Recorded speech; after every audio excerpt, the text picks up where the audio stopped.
Hi, my name is Addie Williams. This is my submission for speech 3. This is my outline. I was going to print it off, but my printer decided to stop working, and I do not have note cards, but this is the outline I am turning into you, and this is what I'll be reading off for this speech. All right. It might be quite shocking for some people to hear that the US is not a democracy, and nor was it ever intended to be one by the Founding Fathers. The Electoral College is a highly contested election system in the United States. My name is Addie Williams, and I'm a political science student. I have an interest in US government and a special interest in the Electoral College. So no matter what your beliefs are about voting, about our government, about any of that, whether you vote or not, the people in political power really have an impact on all of our lives. And it's important to understand how those people come to power and exactly how that affects the abilities that they have.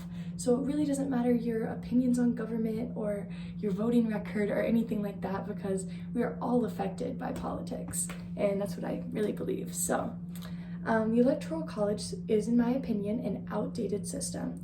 And in this day and age, it just doesn't have a place in the United States, and it does not serve the original purpose that the Founding Fathers intended it to. And that's really the point I want to drive in here, because there's such a difference in our modern day election systems and the access to information we have now and so many other things that could have just never been foreseen by the Founding Fathers when they created this system. So the first thing I want to talk about is how the Electoral College does not serve that same purpose, and it really must be replaced because of that. So the second thing is that individuals who disapprove of this system, they can have outreach to their communities, and they really can have an effect from a local perspective in reforming the Electoral College.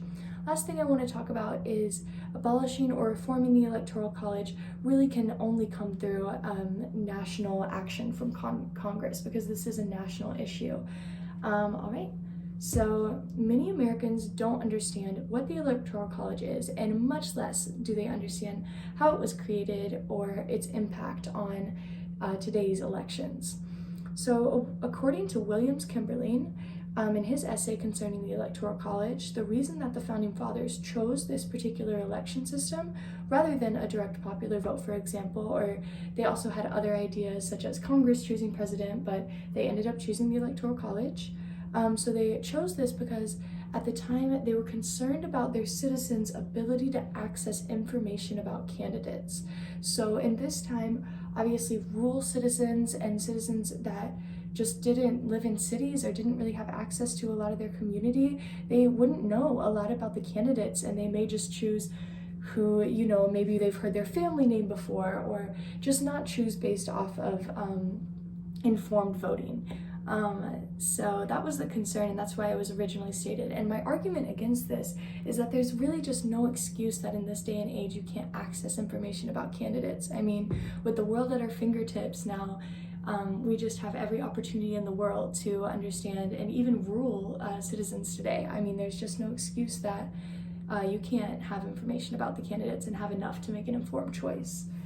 So according to Paul Finkelman, this connection is actually made through the 3/5 compromise. So as we know, the 3/5 compromise was that enslaved people would only count as 3/5 of a person, and this really plays into the Electoral College and its creation, and I'll explain that. So the Electoral College was created because people who are states that had high slave populations, they wanted to count that population towards their political power, towards their electorate, but they didn't want to recognize that those enslaved people were citizens. So the Electoral College is kind of a perfect fix to this, because they can keep, it allocates more electorates to smaller population states, even though they weren't smaller in population, they had enslaved people, but they still didn't have to recognize those people as enslaved or as citizens of the United States.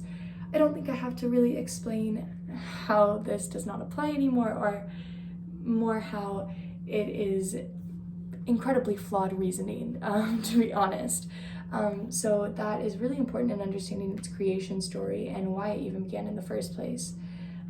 So the reason that many do not understand the intricacies of this system is not really a failing of their own self or own knowledge or anything, but a lack of general awareness of it. And that's kind of why I wanted to do my speech on this topic as well. So individuals who believe in the popular vote or another election system over the Electoral College, they really can have an impact in their own communities on what they believe.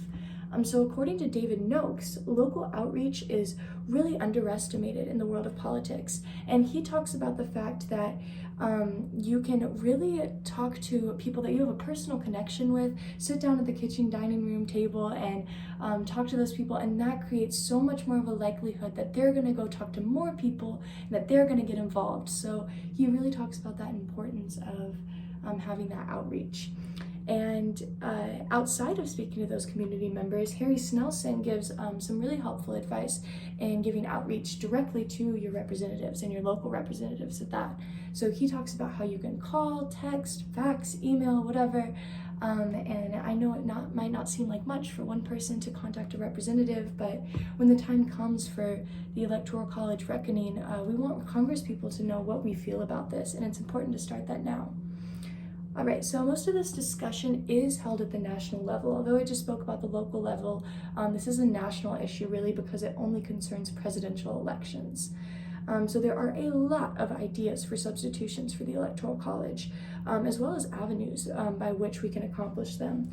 So it's really important, however, to remember that we need to keep in mind what's realistic and what's not. Obviously, we know that Congress is a slow-moving beast, and this is a big feat to abolish or even change the Electoral College at all because it's written into our Constitution.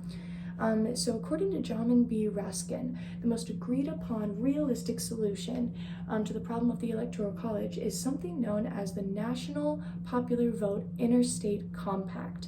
And 15 states have actually already adopted this. And what it basically means is that it's up to the states to decide. So they can put their electorates towards the winner of the popular vote. And if all the states decide, then we've made a pretty big impact on the Electoral College and its effect on the elections. So political scholars as Stanley Chang may have dissenting opinions about that. They believe that no matter what congressional roadblocks there may be, the Electoral College is undemocratic and the American people just deserve to have their votes and their voices heard. And that they believe that we should just directly introduce that popular vote legislation to Congress and work as hard as we can to get that passed.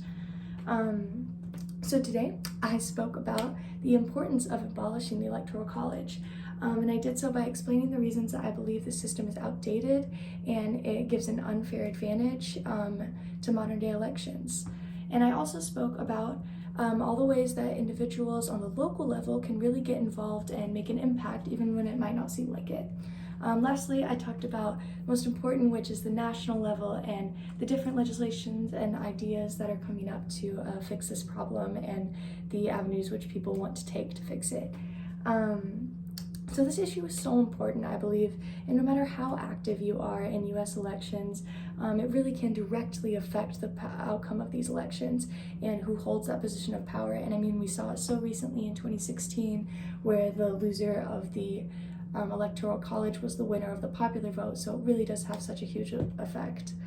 So I hope you learned some useful information about the Electoral College, and thank you for listening to me.